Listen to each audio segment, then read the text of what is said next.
तो hello guys, आपका फिर से एक नए वीडियो में स्वागत है। गाइज आप सब कैसे हैं? आई होप आप सब अच्छे होंगे और मैं भी मस्त हूँ। गाइज मेरे इस चैनल पे लॉन्ग वीडियो नहीं अपलोड हो रहा था, बहुत ज़्यादा दिन से शॉर्ट ही वीडियो अपलोड कर रही थी। तो आज मैं लॉन्ग वीडियो बना रही हूँ और इसमें मैं वॉल हैंगिंग बनाना सिखाऊंगी। ज़्यादा कुछ ज़रूरी सामान से नहीं बताएंगे, एकदम सिंपल जो आपके घर में आसानी से मिल जाए। मेरे पास क्लॉथ बचा हुआ था येलो कलर का, आप किसी भी कलर का ले सकते हैं।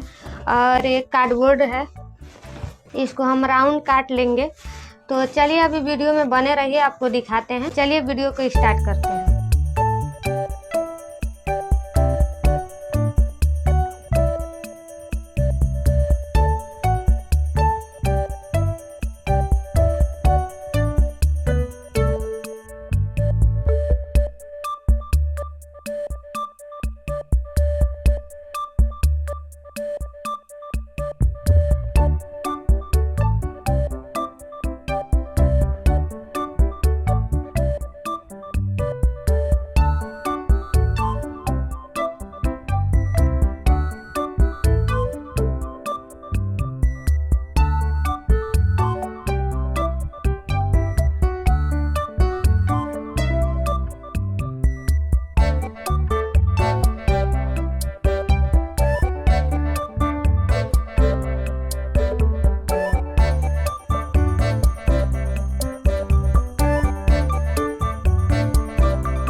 चैनल पे नए हैं तो चैनल को सब्सक्राइब करें, शेयर करें और लाइक करें।